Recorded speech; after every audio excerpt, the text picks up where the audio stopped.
¿Qué tal? ¿Cómo están? El día de hoy tenemos una nueva sesión del curso de filosofía. Vamos a ver un autor como Nietzsche, que es un autor que tiene muchas complejidades, pero para no extendernos más, pasemos a PPT. Vamos a partir entonces de explicar la crítica que hace Nietzsche a la ilustración. Hemos comenzado con una imagen interesante. Paul Rie es el que nos mira directamente, Friedrich Nietzsche, o sea, así se pronuncia el nombre realmente de Nietzsche, pero no me van a escuchar diciendo Nietzsche todo el rato. Ya ustedes saben que se pronuncia Nietzsche, con eso basta, ¿no? Y la que está ahí detrás es Lou Andreas von Salome, ¿no? Que era una intelectual, poetisa, pensadora, muy conocida también por su influencia en el psicoanálisis, que recién estaba comenzando a finales del siglo XIX, comienzo del siglo XX, ¿no? Entonces, eso es una imagen bastante interesante, digamos, ¿no? O sea, no se puede ver completa acá, pero la pueden buscar ustedes, ¿no? Que es ella utilizando una fusta, ¿no? Guiando a estos dos, entre comillas, caballos, digamos, ¿no? Nietzsche y Paul Rie. Y es interesante la imagen porque desmonta y deconstruye la figura del hombre como lo central, digamos, ¿no? Y es algo que va a hacer mucho Nietzsche, jugar con imágenes, con metáforas, qué significa, qué representa finalmente que ella los domina, los controla. Eso sería tal vez la forma más convencional, decimonónica, y Nietzsche está esperando que nosotros hagamos esa interpretación, que hagamos esa lectura, ¿no? Una de las cosas que tiene en particular un autor como Nietzsche es que entiende que los seres humanos construimos nuestras interpretaciones, nuestros juicios de valor desde una serie de lugares comunes, desde una serie de ideas que se han petrificado, que se han montado, que se han ido amalgamando en nosotros desde antes incluso que nosotros fuéramos conscientes de ellas, digamos, ¿no? O sea, en ese sentido, él está pensando en la forma como la cultura, la sociedad en su conjunto va construyendo ideas, digamos, ¿no? Entonces, comienzo con esta imagen porque si bien era un juego entre amigos, simboliza mucho, por un lado, el espíritu lúdico de Nietzsche, digamos, ¿no?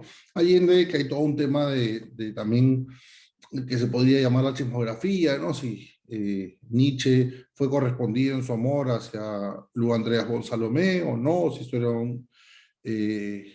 Paul Rie también era un triángulo amoroso, o sea, Allende de todo, también nuevamente, vuelvo a repetir, que se puede jugar con todas esas especulaciones. Quería comenzar con esta imagen porque me parece de alguien como Nietzsche que es un iconoclasta, ¿no? Como alguien que le gusta romper con la convencional, que le gusta jugar con las expectativas de otros, con las ideas de otros, ¿no? Acerca de qué es lo normal, qué es lo natural, qué es lo correcto, ¿no? Qué es lo que debería pensarse, qué es lo que debería decirse, qué es lo que debería creerse. En ese sentido es muy interesante un autor como Nietzsche porque siempre desmonta, desarticula, rompe lo que nosotros solemos entender como normal y natural. No vean que estoy utilizando esos dos términos, ¿no? Lo normal y lo natural, ¿no? Precisamente una de las cosas que va a hacer Nietzsche es desmontar, desarticular, cuestionar el pensamiento binario, ¿no? O sea, para Nietzsche, el hombre occidental ha construido su saber precisamente desde binomios, desde dualidades. Y ese pensamiento binario, dualista, eh, le ha permitido tener una idea de lo que es la verdad, el progreso, el desarrollo, ¿no? O sea, una visión epistemológica muy concreta de la realidad.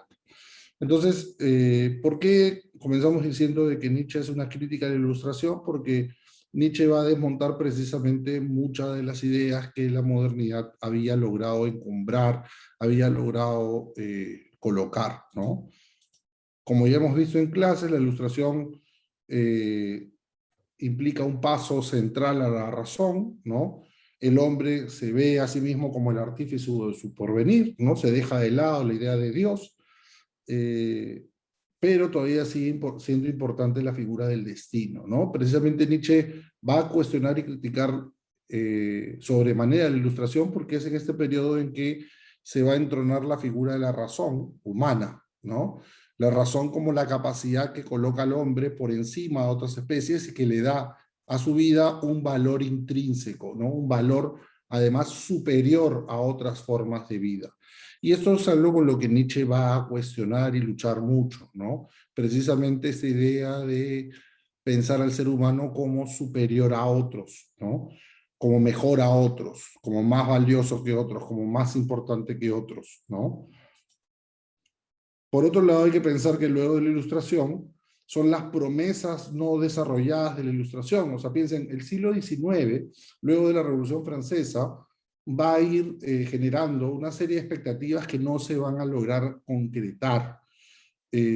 Promesas de cambio tanto a un nivel estructural, social, político, cultural, económico, como a un nivel espiritual, afectivo, emocional, ¿no? O sea, el inicio de un nuevo tiempo, el inicio de una nueva era, que va a estar representado por filósofos como Hegel y pensadores románticos, ¿no?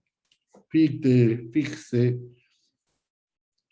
van a representar precisamente para Nietzsche un momento importante para entender una melancolía que va a abrirse en este siglo XIX, digamos, ¿no? El hombre enfrentado a su destino, ¿no? Es esta visión romántica de dueño de su existencia, dueño de sus atributos, de sus capacidades, de sus condiciones, pero en realidad va a pensar Nietzsche que eso es darle demasiado peso a la condición de la existencia humana, pero sin duda el romanticismo y el pensamiento de Hegel lo van a hacer, no van a darle al ser humano eh, un volumen, ¿no? de sueños y deseos que finalmente no van a ser articulados, y ahí se juega mucho del destino del ser humano y se juega mucho del sentido trágico de la existencia humana, ¿no? Sentido trágico en el sentido de que los seres humanos no vamos a poder asumir el propio sinsentido de la existencia humana, piensa Nietzsche. O sea, el comienzo del siglo XIX es el inicio de promesas que van a terminar siendo irresolutas, o sea, que no se van a poder cumplir, que no se van a poder concretar, que no se van a poder lograr alcanzar. Pero estas promesas obviamente generan en el hombre expectativas, expectativas de nuevos tiempos, y obviamente van a ver cambios, pero muchos de esos cambios que se esperaban en el siglo XIX no se van a llegar a concretar, ¿no? En relación a, como decía, cuestiones políticas, económicas, sociales, ¿no? Si bien el siglo XIX es un siglo de mucha movilidad y es un siglo de crecimiento económico muy fuerte, también va a ser un siglo de muchas desigualdades, va a ser un siglo muy estratificado, ¿no? Muy jerárquico, donde la burguesía va sin duda a ser el espacio donde vaya a haber mayor dinamismo, cambio, progreso, pero los sectores empobrecidos van a seguir siendo los sectores empobrecidos y no van a tener demasiadas oportunidades, digamos, ¿no? Entonces, el siglo XIX comienza con muchas expectativas de cambio, de promesa de desarrollo, que no se terminan concretando, digamos, ¿no? El caso de Hegel y los románticos es una mirada de regreso ya no hacia el mundo latino, sino hacia el mundo griego, ¿no? Es desde el del romanticismo alemán y del idealismo alemán sé que se comienza a ver a Grecia como el origen de la civilización, ¿no? Recuerde que antes se pensaba más en Roma, ¿no? Pero a partir de los alemanes es que comienza a darse tanto peso al estudio del griego como lengua antigua, a leer los textos en griego antiguo, ¿no? A interpretarlos, a luchar con ellos, ¿no? A enfrentarse con esos textos, pero también al hecho de verse más identificados con la cultura griega que con la cultura romana, ¿no? Entonces, acá tenemos la firma de Hegel, tenemos un retrato de Hegel, ¿no? Y es importante Hegel por muchas razones, no nos vamos a extender, ¿no? El curso lamentablemente no nos da para poder detenernos con la propiedad y el rigor que merece un autor tan complejo e interesante como Hegel, pero queremos rescatar la noción de subjetividad. Nosotros hemos visto la noción de subjetividad con Descartes, con Kant, pero Hegel introduce una variable histórica ¿no? Lo que cree Hegel es que, si bien eh, ya había una dynamis, un movimiento integrado a la idea de la existencia, ¿no? O sea, las sociedades iban cambiando a través de guerras, a través de una serie de situaciones y contextos que iban generando cambios sociales, políticos, ¿no? Lo que cree Hegel es que esta dynamis, este movimiento, se articula desde elementos dialécticos, desde la oposición de una tesis que se enfrenta a otra tesis, que finalmente da un salto hacia un nuevo momento, que es una síntesis. Normalmente la forma en castellano que se presenta esto es tesis, antítesis y síntesis, pero en realidad en alemán Hegel lo que habla es de una tesis que se enfrenta a otra tesis, ¿no? El término antítesis es más la traducción al castellano que estamos habituados a utilizar, y seguramente ustedes van a ver manuales y textos, o si consultan van a escuchar que Hegel habla de tesis, antítesis, y en realidad Hegel siempre habla de una tesis que se enfrenta a una tesis contraria, y que el enfrentamiento de esas tesis son importantes y necesarios históricamente para este movimiento, ¿no? Entonces Hegel cree que el movimiento histórico, político, económico, social, ¿no? Se va dando, ¿no? Y así se desarrolla la cultura, la subjetividad es el momento más importante del recorrido histórico de la humanidad en su conjunto. O sea, la subjetividad moderna es producto de una serie dialéctica muy enrevesada y compleja, pero que ha llegado hasta el siglo XIX, ¿no? O sea, qué casualidad que justo en la época de Hegel es la época, piensa Hegel, donde la subjetividad ha llegado a su punto más alto, ¿no? Ha llegado a su telos, a su fin, o sea, a su excelencia, ¿no? A lo propio, a lo que le corresponde, ¿no? Entonces, él cree que el espíritu tiene la capacidad de explicarse a sí mismo y que ha llegado el momento en que el espíritu se explique a sí mismo. Y buena parte de su obra es precisamente que el espíritu se explica a sí mismo, digamos, ¿no? Que este espíritu absoluto, como lo llama Hegel, pueda desde la subjetividad, Hegel como autor, explicar el sentido de las cosas, digamos, ¿no? Entonces, dice Hegel en la Fenomenología del Espíritu, que es una obra muy importante de Hegel, el espíritu que se sabe desarrollado, así como espíritu, es la ciencia, ¿no? O sea, vean, él no está hablando de cualquier cosa, está hablando de la ciencia, del conocimiento, ¿no? Si digno de nota es que un pueblo le llega a ser inservible, por ejemplo, la ciencia de su derecho político, así como sus convicciones, sus costumbres y virtudes éticas, al menos igual de digno de nota, es que un pueblo pierda su metafísica, que el espíritu que se ocupaba en su propia esencia pura no tenga ya ninguna existencia efectiva en él mismo, la ciencia de la lógica, ¿no? Este es otro texto de Hegel, muy importante en la obra de Hegel, y si se van dando cuenta, para él hay la evolución, el cambio, ¿no? El perfeccionamiento, hasta llegar a los puntos más altos de la perfección o del fin de esta síntesis permanente, digamos, ¿no? Y él cree que precisamente en Alemania, en su época, se ha llegado al tiempo adecuado para lograr conseguir esta síntesis, ¿no?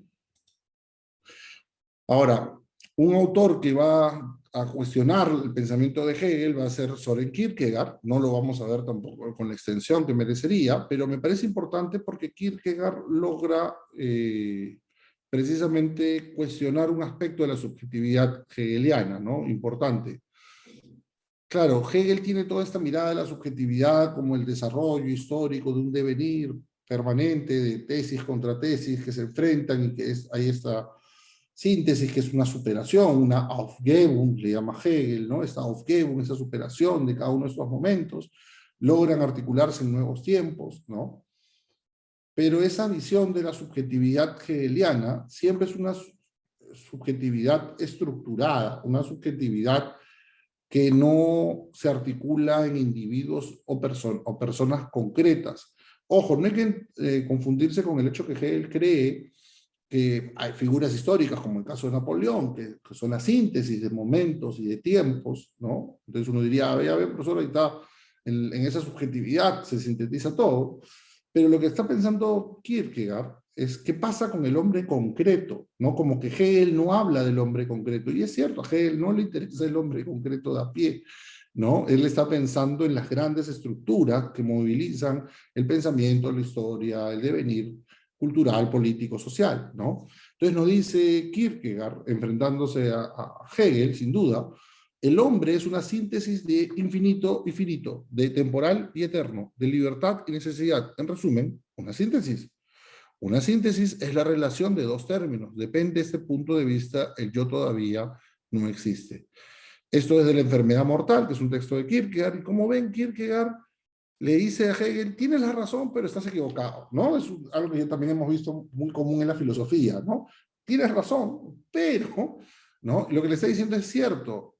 La síntesis es un movimiento permanente, pero la síntesis no puede ser algo como algo conclusivo, algo acabado, algo terminado. Y tiene que pensarse el sujeto del aquí y el ahora, ¿no? El sujeto concreto, ¿no? Pensaríamos desde Kierkegaard, ¿y dónde estoy yo? ¿No? Entonces, para Kierkegaard es preocupante el no poder atender al sujeto concreto, al individuo en su condición existencial particular. Esto no implica un sujeto que esté encerrado en sí mismo, pero sí implica comprender que no somos una unidad abstracta, sino un individuo que se ve aquejado por preguntas existenciales desde lo concreto, el cual nos remite a una existencia asentada, nos remite a una existencia asentada en aquí y ahora. O sea, allende de que el sujeto hegeliano está cambiando la historia y el devenir y el tiempo y se acerca hacia su fin, ¿no? El caso de Kierkegaard es, ya, es genial eso, pero ¿y las respuestas a las preguntas existenciales que los seres humanos tenemos sobre la libertad, sobre el amor, sobre el sentido de la existencia, la vida, etcétera, etcétera? Esas preguntas siguen siendo válidas, así exista supuestamente este fin al que nos estamos dirigiendo, ¿no? Entonces es importante el Kierkegaard porque Kierkegaard aterriza la subjetividad hacia lo concreto, hacia lo particular, ¿no? Y esto es algo importante porque precisamente en Nietzsche hay un retorno hacia lo particular, hacia el sujeto concreto, ya no hacia la idea de un sujeto abstracto, ideal, histórico, que sintetiza en él todas las condiciones culturales, históricas, políticas de su tiempo, sino el sujeto de a pie, el individuo de a pie, ¿no? Nietzsche y el sentido trágico de la existencia, ¿no? Este es un cuadro de Caín matando a Abel, de Pedro Pablo Rubens, ¿no? ¿Por qué lo he escogido? Porque, no solamente porque me gusta mucho la pintura de Rubens, sino porque retrata muy bien precisamente esta condición humana, ¿no? Cuando Caín mata a Abel, ¿no? Envidioso de que Abel siempre triunfe fácilmente, Dios le pregunta a Caín, ¿no? Caín, ¿dónde está tu hermano Abel? ¿No? Y Caín no sabe contestarle, le dice, ¿acaso yo soy guardián de mi hermano? Y claro, Caín no sabe que en realidad sí es guardián de su hermano, que Dios le está preguntando retóricamente y que lo que está esperando es que él responda por lo que ha hecho. Pero Caín es incapaz de poder reconocer que tiene esta responsabilidad consigo. Entonces, la vida humana, piensa Nietzsche, es una responsabilidad en el sentido de que la vida humana le hemos tratado de cargar de sentidos absolutos, como la libertad, el alma, ¿no? Pero la vida humana es finita, limitada. Acá, en este punto, por favor, cójalo con pinzas, entiendan lo que estoy tratando de decirles. Nietzsche va a desmontar, o sea, ¿qué cosa quiere decir desmontar? Yo ya tengo algo armado, lo separo en partes, ¿no? Y le puedo dar otra función, puedo darle otro sentido a lo que he desmontado, a lo que he desarmado. Entonces, ¿cuál es el relato instituido? El relato instituido es el relato de que el hombre es hijo de Dios, que el hombre tiene que cargar con este peso permanente de haber sido arrojado del paraíso y que puede volver al paraíso siempre y cuando se reconcilie con su creador. Además, su creador le ha enviado a su hijo para mostrar que está comprometido, ¿no?, con el hombre, que ama al hombre, ¿no? Entonces Nietzsche entiende que el cristianismo es un relato, entre otros relatos, como también el de Hegel y otros, como el positivismo de Comte, ¿no?, de progreso, desarrollo, de que existe algo natural, normal, algo que nos espera, un destino, ¿no? Entonces, ¿cuál es el sentido trágico de la existencia humana? Esta ansia permanente, pensaría Nietzsche, y esto por favor apúntenlo, subrayenlo, ¿no? Enmárquenlo. Lo que cree Nietzsche que es doloroso para el hombre y es algo que no puede solucionar, es el creer que la vida humana tiene un telos, tiene un fin, tiene un propósito, tiene un sentido, apunta hacia algo. Eso es trágico, piensa Nietzsche. Es trágico porque el ser humano se ha convencido a sí mismo de que tiene un propósito. O sea, en cuanto el ser humano logre retirar de sí, y cuando me refiero a retirar de sí no me refiero a un individuo en concreto, sino a la sociedad, a la humanidad en su conjunto, logre desmontar, sacar, retirar, como digamos, quitar ese chip, si quisiéramos verlo tecnológicamente, o borrar ese, ¿no? Un delay de ese archivo, o de ese comando, ¿no? O de esa aplicación en nosotros, de asumir que nuestra vida tiene un propósito último final. Y que ese propósito último final es un propósito natural, divino, eterno, necesario. Y ese es algo, piensa Nietzsche, que nos genera un peso trágico. Porque el hombre termina como Caín, matando al hermano permanentemente, porque no logra asimilar, superar, no logra entender que no tienes, que no lleva ese peso consigo. Pero el ser humano siempre vive amarrado a esta idea, y eso es algo que Nietzsche piensa que es precisamente algo que debería cambiar, ¿no? Deberíamos poder liberarnos, emanciparnos de este dolor, ¿no? De esa necesidad de creer que la vida humana tiene un propósito, tiene un sentido. Nietzsche cuestiona por ello cuestiona términos fundamentales de la epistemología moderna, el sujeto y el yo, dado que se asume como si fueran esencias, ¿no? La idea de que existe un self, o la idea de que existe un subjectum, ¿no? Un sujeto, ¿no? También cuestiona la idea de la certeza inmediata, ¿no? Emparentada con la intuición cartesiana que conoce sin que medie experiencia ninguna, ¿no? O sea, para Nietzsche, nosotros nos hemos convencido a nosotros mismos que tenemos esta capacidad, ¿no? De la intuición, de la certeza inmediata. También el conocimiento absoluto, que podemos relacionar con Hegel, ¿no? Para Hegel, el conocimiento absoluto es precisamente lo que se ha ido en este devenir histórico, se ha ido concretizando en esta tesis enfrentada a otra tesis y que se ha dado una síntesis, como les decía. Hegel cree que la Alemania de su tiempo es la síntesis ideal del conocimiento absoluto, del espíritu absoluto. Nietzsche cree que no, nosotros no somos el fin de la historia, el fin de los tiempos, el ideal de la humanidad, no lo somos, nos gusta creernos de esa manera o mirarnos de esa manera, pero realmente no lo somos, ¿no? Y otro término que va a cuestionar es la cosa en sí, ¿no? Que es el término de regambre kantiana que ya conocemos, digamos, ¿no? ¿Qué cosa es la cosa en sí? Creer que existe en sí mismo, ¿no? Algo que le da sentido a las cosas, que de repente nosotros no podemos ver, porque nosotros vemos cómo se nos presenta el mundo, no cómo es el mundo en sí mismo, pero nos gusta creer de que existe eso que es en sí mismo el mundo, ¿no? Como ya hemos visto con Kant en la crítica de la razón pura, precisamente nosotros no podemos decir cómo es el mundo, sino cómo se nos presenta, pero siempre vamos a presuponer que existe un en sí, ¿no? Una realidad en sí misma, y eso piensa Nietzsche es un error epistemológico central, ¿no? Entonces, Nietzsche representa un cambio sobre el que nos vamos a detener. Un rasgo que deseamos resaltar es el afán de este autor por recuperar la conciencia de la condición trágica de la existencia humana, debido a la permanente negación de las condiciones propias de su existencia. Esto se refleja en dos condiciones. La primera de ellas es la negación permanente como especie de la condición de finitud de la propia existencia. Los seres humanos no nos gusta como especie entender de que somos seres finitos, limitados, que somos seres que tenemos condiciones que están marcadas por la muerte, están marcadas por la finitud de la existencia humana, ¿no? Segundo, asumir la limitada capacidad del ser humano para conocer.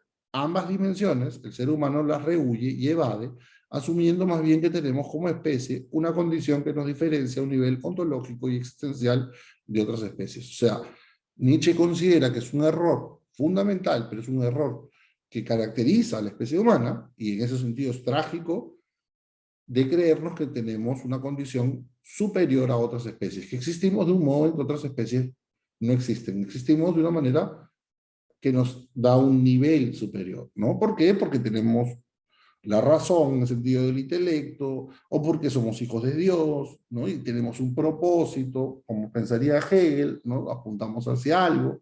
Entonces, piensa Nietzsche, hay que desmontar, hay que quitar, hay que asumir que eso es un error. Y es un error que nos está costando y nos cuesta caro, digamos, ¿no? Para mantenerlo no es fácil. Para Nietzsche, además, hemos sobreestimado el valor de nuestra especie. Esta situación se va desarrollando en la Grecia antigua de la mano del desarrollo del gusto por la poesía gnómica, es decir, aquella compuesta por sentencias educadoras. Por ejemplo, el templo de Delfos se encontraba rodeado de sentencias como no engañes al amigo, camina con pensamientos justos, frases que buscaban plantear una forma ética. Además, se va instaurando en nosotros la presunción que el conocimiento nos aleja de nuestra condición de fragilidad y finitud. El poder transformar la materia nos hace además creer que podemos controlar las condiciones de nuestra existencia y asumimos que el mundo es un todo orgánico que apunta a determinados fines, mundo que además creemos regido por leyes y principios específicos, ¿no? Entonces, si se han dado cuenta, el ser humano va articulando un sentido programático, práctico, funcional, ¿no? Basado en la idea de la razón. Y eso es algo que Nietzsche va a cuestionar, a fustigar, ¿no? Precisamente en el texto que vamos a trabajar de él, que es un texto inacabado, de la parte inicial de su obra, sobre de verdad y mentira en sentido extramoral, ¿no? Precisamente abro con el texto que inicia ahí tenemos una parte del cuadro de un autorretrato de Rubens, ¿no? Con sus amigos, ¿no? ¿Y por qué lo he escogido? Lo he escogido porque, más allá que también me gusta mucho este cuadro de Rubens, precisamente es el juego de la mirada de Rubens hacia nosotros, ¿no? Entonces, si se dan cuenta, el personaje, ¿no? Que está en el centro, que es el propio Rubens, nos está mirando cómo lo miramos, ¿no? Entonces, es un poco el ejercicio que Nietzsche quiere que hagamos, que nos miremos a nosotros mismos, ¿no? Que no nos miramos a nosotros mismos porque nos cuesta asumirnos que somos finitos, limitados, frágiles, ¿no? Precarios, vulnerables, y no nos gusta vernos y aceptarnos en esa condición. Cito a Nietzsche: en algún apartado rincón del universo, desperdigado de innumerables y centellantes sistemas solares, hubo una vez un astro en el que animales astutos inventaron el conocer. Fue el minuto más soberbio y más falaz de la historia universal, pero a fin de cuentas, solo un minuto. Si ven, a quien se está refiriendo es al ser humano, ¿no? Un minuto, o sea, el tiempo, o sea, piensen en una frase como cuando decimos, se va a acabar el mundo. No, no, no, lo que si ocurre un desastre nuclear, si ocurre un cambio climático, lo que se va a acabar es la vida humana, gobernarán las cucarachas o otras especies sobrevivirán, pero el ser humano que desaparezca no significa que acaba el mundo del humano, pero no la tierra, no la vida. Pero nosotros somos tan soberbios que asumimos que somos el patrón, la medida de todas las cosas, ¿no? Entonces, ese desmontar o cuestionar la subjetividad moderna es algo que le interesa sobremanera a Nietzsche, ¿no? Y que precisamente el texto apunta hacia eso, ¿no? A cuestionar ¿por qué negamos nuestra finitud, nuestra vulnerabilidad, nuestras limitaciones? Nietzsche, a partir de poner en relieve la noción de finitud de nuestra especie, nos muestra lo ocioso y soberbio por parte de nuestra cultura de creer que nuestras capacidades racionales, que se extienden a la técnica, a la tecnología y a la cultura en general, nos brindan una condición superlativa en la que podemos superar nuestra propia finitud. ¿De qué modo hace esto Nietzsche?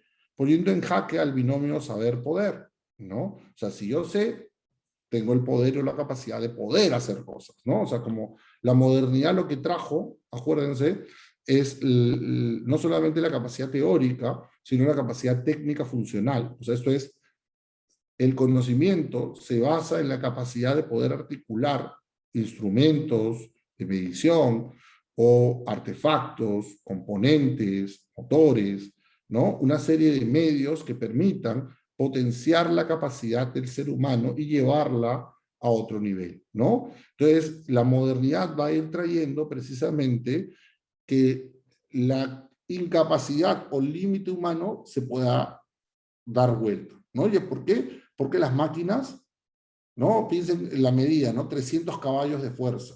540 caballos de fuerza. No, lo que estoy diciendo es el poder, estoy creando una medida arbitraria, pero una medida de cuánto poder tiene un caballo. Estoy diciendo que este motor tiene 540 caballos de fuerza. Entonces, piensen lo que significa esto de que hemos podido ir articulando un mundo en relación a nuestras necesidades. Pero piensa, Nietzsche, es algo que no nos gusta pensarnos, no nos gusta entendernos como los hacedores de este mundo en relación a nuestra capacidad, sin duda, de inventiva, de creatividad, pero es una capacidad que no puede explicarlo todo o no puede lograrlo todo. Es también limitada, pero no nos gusta, nuevamente, pensar o reconocer o entender o reflexionar en torno a nuestros límites. Nos gusta siempre creernos que somos inmortales, todopoderosos, capaces de grandes cosas, que lo somos, pero a pesar de las grandes cosas que podemos hacer, como viajar al espacio, los seres humanos como especie tenemos límites, y esos límites tenemos que reconocerlos, aceptarlos, entenderlos. Pero piensa Nietzsche, no nos gusta. Por eso la fuerza de este binomio de saber-poder, ¿no? Porque si sé, tengo que tener el poder para transformar, para hacer la naturaleza a mi medida, a mi necesidad. Entonces, poniendo en jaque al binomio saber-poder, el cual asume que como especie el ser humano tiene la capacidad de superar de forma plena todas sus carencias y limitaciones, cuando lo mucho simplemente lo que hemos logrado son mejores interpretaciones o lecturas del mundo que nos rodea, pero eso no significa de ningún modo que la naturaleza o el mundo sea una suerte de libro o manuscrito por descifrar. Pero así la modernidad lo vio, no como que el libro de naturaleza, no como que la naturaleza hay que descifrarla, como si fuera un mecanismo que hay que precisamente desarmarlo para entender cuál es su funcionamiento real y hacer lo que trabaje para nosotros. Por eso nos dice Nietzsche, y cito el texto, ¿qué es entonces la verdad? Un ejército móvil de metáforas, metonimias, antropomorfismos, en resumidas cuentas, una suma de relaciones humanas que han sido realzadas, extrapoladas, adornadas poética y retóricamente, y que después de un prolongado uso a un pueblo le parecen fijas, canónicas, obligatorias. Las verdades son ilusiones de las que se ha olvidado que lo son, metáforas que se han vuelto gastadas y sin fuerza sensible, monedas que han perdido su troquelado y no son ahora consideradas como monedas, sino como metal, ¿no? Ahí vemos un cuadro de Pizarro, ¿no? El puntillismo de Pizarro. Entonces, ¿qué nos está diciendo con esto Nietzsche? Nos está diciendo de que nosotros pensamos que tenemos la verdad, pero en realidad la verdad es una construcción. Y como construcción tiene límites, ¿no? Eso hay que pensar. El ser humano tiene límites, pero no nos gusta entender esos límites, ¿no? Acá tenemos un cuadro de Lalo Moholy, del siglo XXI, que es el arte abstracto, ¿no? Donde ya se desmonta la idea del ser humano, se va rompiendo la idea del ser humano, ¿no? Solo mediante el olvido de ese mundo primitivo de metáforas, solo mediante el endurecimiento y la petrificación de un fogoso torrente primordial compuesto por una masa de imágenes que surgen de la capacidad originaria de la fantasía humana, solo mediante la invencible creencia en que este sol, esta ventana, esta mesa son una verdad en sí. Vean la crítica al tema del concepto en sí mismo, ¿no? En una palabra, gracias solamente al hecho de que el hombre se olvida de sí mismo como sujeto, y por cierto, como sujeto artísticamente creador, vive con cierta calma, seguridad y consecuencia. Vean acá el tema del olvido, ¿no? El ser humano vive olvidando su finitud, su fragilidad, su vulnerabilidad, su incapacidad, ¿no?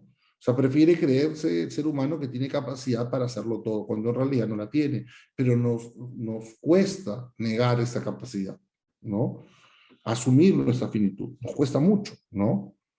Si pudiera salir, aunque solo fuese un instante, fuera de los muros de la cárcel de esta creencia, se cavaría enseguida su autoconciencia, ¿no? El ser humano ha construido un modelo epistemológico, cultural, social, ¿no? Ontológico, en el que el ser humano se ve en el lugar central y que tiene un acceso a la verdad gracias a la razón, al intelecto, y que ha construido un mundo a su medida. Precisamente Nietzsche lo que va a ir es desmontando y cuestionando esa visión antropomórfica de la realidad, ¿no? Un rasgo central de los seres humanos para Nietzsche es que nos cuesta asimilar el nihilismo, entendido como vacío de la existencia. El miedo a la muerte nos paraliza, nos pesa el pensar en la posibilidad de no existir o que la propia existencia sea un sinsentido, ¿no? Pensemos, por ejemplo, este cuadro de Pollock, ¿no? Los cuadros de Pollock, que ya más arriba también lo había puesto en esta imagen de acá, ¿no? Cómo los cuadros de Pollock rompen, ¿no? Las visiones decimonónicas o convencionales del sentido, de la interpretación, ¿no? ¿Qué es lo que está representando esto? No funciona tan fácil como decir, ah, manzanas, o libros, o árboles, o un bosque, ¿no? Sino que ya está en un orden simbólico mucho más expresivo, más irracional, más complejo de poder construir simplemente figuras convencionales, decimonónicas, ¿no? Entonces piensa Nietzsche que la cultura tiene un horror al vacío, tiene miedo en aceptar que somos finitos, vulnerables, frágiles, por ello nos escondemos detrás de la ciencia, la técnica y la tecnología, dado que nos brindan la seguridad de avanzar, de tener un proyecto de vida en conjunto.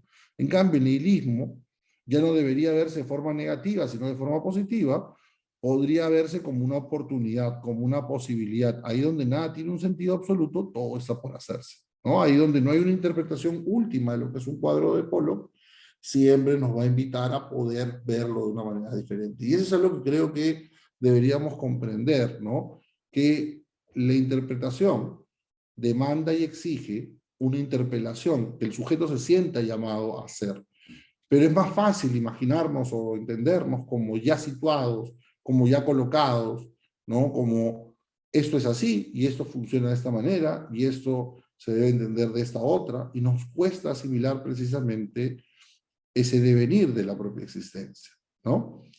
Entonces, en cambio, el nihilismo, como digo, podría verse como algo positivo, ¿no? Ya no como el miedo al vacío, sino, dado que hay ese vacío, todo es posible, ¿no? Entonces, Pollock, ya no teniendo que estar sometido a las formas humanas o a pintar un momento, ¿no? Sino enfrentado a sus miedos, sus demonios, sus necesidades, y plasmarlas en un cuadro, ¿no? Entonces el nihilismo puede tener un lado negativo, como hemos dicho, y un lado positivo, ¿no? Entonces la crítica de Nietzsche se centra en estos dos puntos. Uno, el conocimiento humano es limitado, dado que nuestras teorías, ciencias, tecnologías, lo que hacen es brindarnos una interpretación de la realidad, pero no existe la realidad en sí misma. Pero a nosotros nos gusta creer que sí existe esta realidad en sí misma, ¿no? Entonces, interpretación en constante progreso, pero interpretación al fin de cuentas. Por ello, es una construcción dentro de un determinado modelo del conocimiento. ¿Qué implica esto? Que lo que llamamos realidad es un conjunto complejo y variado de teorías que compiten entre sí por imponerse o influir de mayor manera en la forma en que vemos los hechos del mundo, los cuales no son acontecimientos puros, sino siempre fenómenos a ser interpretados por el conjunto de teorías que tenemos, ¿no? Ahí vemos un cuadro de Frida Kahlo, que precisamente representa romper los lugares decimonónicos de la pintura en relación a la perspectiva de que la pintura siempre ha construido la imagen de la mujer desde la mirada del hombre, ¿no? Entonces Frida Kahlo nos muestra una mujer desde la mirada de la mujer, una mirada de ella sobre ella, sobre, o sea, otro pintor de repente le hubiera quitado los bigotes, o le hubiera quitado acá los pelos de las cejas. Ella es eso. Y ella es el gato. O sea, cuando, si pueden ver el cuadro, búsquenlo, ¿no? Entonces, creo que lo que representa muy bien Nietzsche es este ir desmontando, desconstruyéndonos, ¿no? Irnos pensando desde otros puntos de referencia, ¿no? Acá tenemos de fondo un cuadro de Jean-Michel Basquiat, ¿no? Segundo punto de Nietzsche. Un segundo concepto para tener en cuenta en relación con el binomio saber-poder es que la forma en que se estructura toda la sociedad implica permanentemente un intercambio de formas de imponer visiones del mundo, las cuales, para ser asimiladas con mayor fuerza, se asumen como si fueran lo normal y lo natural. De este modo, la mayoría de las personas no cuestionan o se preguntan por lo que conocen, dado que asumen que están dentro de lo que se ha aceptado como lo bueno, lo sano y lo correcto, ¿no? Precisamente Jean-Michel Basquiat cuestiona mucho la identidad, ¿no? En una sociedad racista, clasista, se suele marginar a las personas afrodescendientes, por ejemplo, y los afrodescendientes podríamos ir pensando en las personas gay, trans, ¿no? Entonces siempre hay un grupo que se asume como el normal, como el natural, como el que determina las condiciones de la existencia de otros. Y no se permite precisamente el fluir, el devenir, una visión abierta de distintas formas de acontecer de lo humano, ¿no? Entonces creo que ese es un punto importante en Nietzsche que creo que tenemos que entender. Este texto de Nietzsche nos abre hacia ir entendiendo un mundo occidental, posmoderno, contemporáneo, que va rompiendo muchas de las claves de interpretación de la modernidad, de una subjetividad, ¿no? Como el sujeto, como algo ya acabado, terminado, y más bien estamos viendo el sujeto como lo abierto, ¿no? Por otro lado, comenzamos también a pensar la temporalidad como un devenir constante, abierto, ¿no? Hacia lo que está por venir, a acontecer, que siempre va a ser algo que no va a poder ser predicho o previsto o predefinido, sino que siempre va a implicar un ejercicio hermenéutico de interpretación, de encuentro, de desencuentro, de caídas, de aceptar que no tenemos siempre la respuesta de todo, ¿no? Y que vamos a tener que abrazar esa vulnerabilidad que condiciona la existencia humana, pero nos cuesta mucho eso. Entonces Nietzsche es un autor que precisamente nos confronta con los límites de nuestra razón, con los límites de nuestra existencia, nos confronta con los discursos decimonónicos, con discursos ya usuales, convencionales, sobre los que intentamos siempre definirnos, construirnos, ¿no? Y creo que por eso es importante un texto como sobre verdad y verdad en un sentido, sobre verdad y mentira en un sentido extramoral, porque nos sirve para ir entendiendo los cuestionamientos a esta visión binaria, dualista, del poder, de la realidad, de la verdad, de la justicia, del bien, que están en Friedrich Nietzsche. Seguramente seguiremos hablando de esto en clase. Espero que este video les haya servido para ir entendiendo mejor la lectura. Así que nada, sin más me despido y les agradezco como siempre por su atención. Ya seguiremos viendo otro autor luego. Cuídense, gracias.